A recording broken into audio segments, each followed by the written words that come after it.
माना मिश्रा जी, ऑस्ट्रेलिया से। राधे राधे। मेरा जन्म इंग्लैंड में हुआ था और मैं ऑस्ट्रेलिया में अभी पढ़ाई कर रहा हूँ। महाराज जी, मेरे माता पिता आपके बताए हुए मार्ग पर चलने का पूरा प्रयास कर रहे हैं। घर में भागवतिक वातावरण है। मैं पश्चिमी देशों के कल्चर के हिसाब से जीवन व्यतीत करता हूँ, जिससे अध्यात्म बहुत सीमित है। मैं कोई व्यभिचार नहीं करता, लेकिन बिना अध्यात्म के भी मुझे जीवन जीने अच्छा लग रहा है। कृपया मेरा मार्गदर्शन करें कि मैं अध्यात्म की तरफ कैसे आऊं और उसका क्या लाभ है। विदेश में रहने वाले नहीं मेरी बच्चा, तरह कई युवकों का ये सवाल है। हाँ मतलब सबसे पहली बात होती है, आप व्यभिचार नहीं करते इसलिए धन्यवाद। पर प्रायः इस अवस्था में, चाहे देश में हो चाहे विदेश में, ये गंदी वृत्ति बढ़ती है। अगर हम इस गंदी वृत्ति से, मान लो आप पवित्र आचरण से चल रहे हो, तो बहुत बड़ी बात है इस अवस्था में। अच्छा, विदेश में हम कभी तो गए नहीं, तो विदेश में क्या ऐसा है जो अपने अध्यात्म के विरोधी हो सकता है? अपने देश में क्या ऐसा है जो अध्यात्म में सहयोगी हो सकता है? हमें तो लगता है कि चाहे भारत में रहो चाहे इंग्लैंड में रहो, यदि आप अध्यात्म को धारण करना चाहें तो आप कहीं भी धारण कर सकते हैं, और ना धारण करना चाहें तो यहाँ भी वही सब है। यहाँ नहीं है क्या? क्या गंदे आचरण नहीं है यहाँ? क्या गंदा भोजन लोग नहीं पाते? क्या गंदा पेय नहीं पीते? क्या गंदी बातें नहीं देखते सुनते? क्यों बच्चा? महाराज जी, इनका मुख्य प्रश्न है कि हम हर काम सच्चाई और मेहनत और सही तरीके से करें, तो अध्यात्म की आवश्यकता क्या है? नहीं बच्चा, नहीं, ऐसी बात नहीं है। अगर आप भगवान नाम जप नहीं करते हैं और भगवान के चरणों का आश्रय नहीं लिए हुए हैं, तो ये सब मेहनत करोगे, इसके बाद थोड़े दिन जियोगे और इसके बाद मरोगे ना। मरने के बाद आप क्या ले जाओगे? शरीर यहीं रहेगा, यहाँ का मकान यहीं रह जाएगा, बैंक बैलेंस यहीं रह जाएगा, मित्र रह जाएगा, जो भी कुछ है सब यहीं रह जाएगा।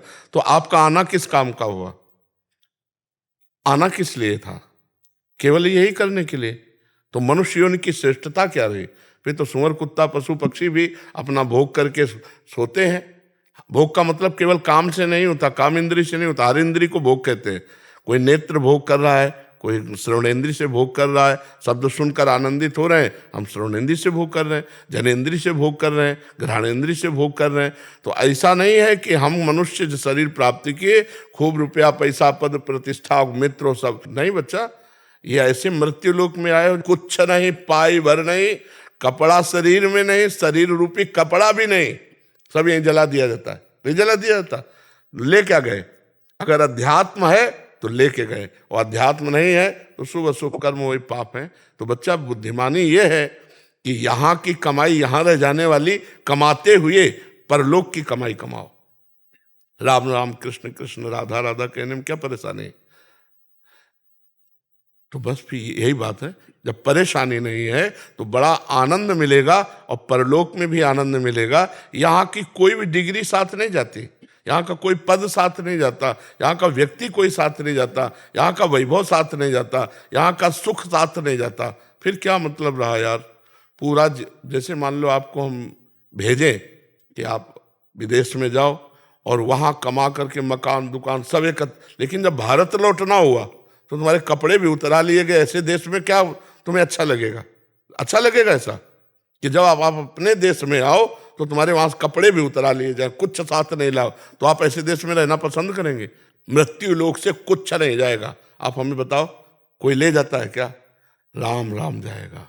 लोग जब 100 ले जाते हैं ना तो कहते भी हैं राम नाम सत्य है, सत्य बोलो मुक्ति है। भगवान का नाम बच्चा, अध्यात्म आवश्यक है, अध्यात्म आवश्यक है। महाराज जी, ये प्रश्न कभी हमारे मन में भी था महाराज जी, बट ये बाहरी धाराओं से जो अध्यात्म को नहीं जानते, उनके लिए तो वास्तविकता में बनता है कि ठीक है, हम अच्छा कार्य कर रहे हैं और यही करना ही जीवन की सफलता है। बट महाराज जी, ये बात आपके सानिध्य में आके समझ आई कि अध्यात्म योर जी ये तो बहुत पीछे का मार्ग है। अंदर जो आनंद है, इंटरनल जो एक पीस है महाराज जी, वो तो आज समझ आ रहा है कि अध्यात्म की आवश्यकता क्या है। और हम देखते भी हैं महाराज जी, जो ये सारा कर रहे हैं और बाद में क्लेशित हैं, दुख और सुख के पचड़ों में फंसे हुए हैं, प्रतिकूलता अनुकूलता में।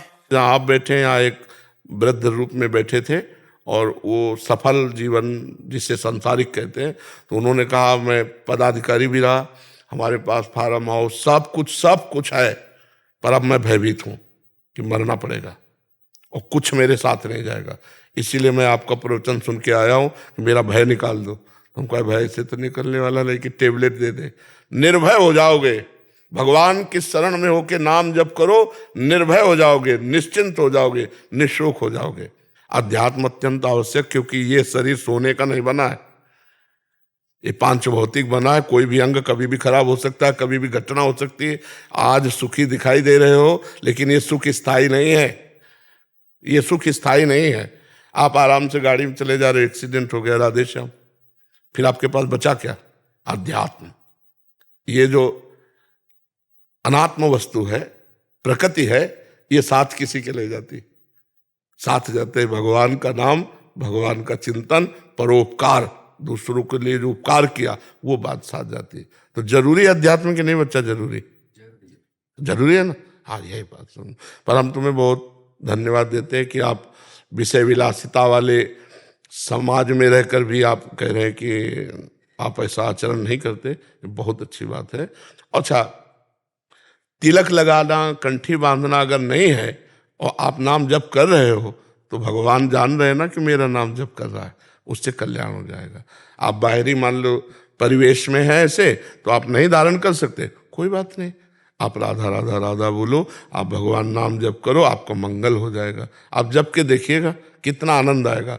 काम करते हुए नाम जप कर रहे हैं, पढ़ाई करते हैं कि पहले नाम जप किया, फिर पढ़ाई बंद की, तब नाम जप किया, देखो आनंद आने लगेगा। अंदर का चिंतन सुधारो तो आनंद आने लगेगा। आप जो कार्य कर रहे हैं वो सब बाहरी है, अंदर के लिए केवल नाम चलाना है बस। किसी का अहित न करो, गंदे आचरण न करो, और नाम जप करते रहो, इसी से परमात्म आनंद की प्राप्ति हो जाएगी। आप देख लेना। और आप भाग्यशाली हैं, क्योंकि आप वृंदावन में आकर के भागवतिक प्रश्न कर रहे हैं, इसका मतलब भगवान की कृपा है आप पर। तो और इसे संभाल लो, ठीक है? महाराज जी, हम एक समझ पता, मैं 30 साल से अमेरिका में रह रहा हूँ, और मुझे लगता है कि लोगों ने भ्रांतियां फैला दी हैं। वहां पर अमेरिका में अध्यात्म को किस जो है वो ज्यादा आसान है, क्योंकि आपको दिन भर इधर मारे मारे घूमना नहीं पड़ता, पर अपने कमाने के लिए नहीं करना पड़ता, आसानी से आपको कमाई हो जाती है। तो मुझे लगता है कि वहां पे 15 साल से हम अध्यात्म में जुड़े हुए हैं, तो मुझे लगता है वहां बहुत आसान है, अगर आप करना चाहें तो बिल्कुल वही हमने इसीलिए पहला जो उत्तर में दिया कि क्या विदेश और भारत, अगर वहाँ बिगड़ सकते हो तो यहाँ भी बिगाड़ने के लिए सब व्यवस्था है। अगर यहाँ भजन कर सकते हो तो वहाँ भी भजन कर सकते हो, ये बिल्कुल पक्की बात है। आपका उद्देश्य अगर महान है तो आप कहीं भी हो आप महान ही होगे, और उद्देश्य नीच है तो आप वृंदावन में रहकर भी नीच आचरण करोगे, नहीं करोगे। तो तुम्हारे लिए बंबई और वृंदावन और अमेरिका या विदेश कहीं भी हो, अगर नीच आचरण करने वाले हो तो कहीं भी हो नीच आचरण करोगे, और उत्तम आचरण करने वाले हो तो कहीं भी हो उत्तम आचरण करोगे। आप मतलब हजारों लोग विदेश के ऐसे आते हैं जो बहुत, उनकी बात सुनकर हमें अच्छा लगता है कि वो बड़े संयम से, बड़े। एक अमेरिका में शिष्य हैं जिनको लगभग 10 वर्ष हो गया होगा, पति पत्नी आजीवन ब्रह्मचारी। तो बहुत से ऐसे भक्त लोग हैं कि जो विदेशों में रहकर भक्ति कर रहे हैं। अगर हमारे हृदय में भक्ति है तो सही बात, कौन रोकेगा? रोक कौन सकता है? सुविधाएं हैं, खूब आनंद पूर्वक भजन करो। और अगर गंदे आचरण करना है तो फिर यहाँ भी है, आप यहाँ देख लो, भारत में क्या नहीं हो रहा क्या? बहुत अच्छी भावना है। आप विदेश में रह करके खूब भजन करो, और अपने साथियों को भी अध्यात्म में जोड़ो, जो अपने भाव वाले हों। जो गलत भाव वाले हैं वो तो तुम्हारे बस के नहीं हैं, तो अच्छे भाव वालों को अपने साथ जोड़ो, ठीक है?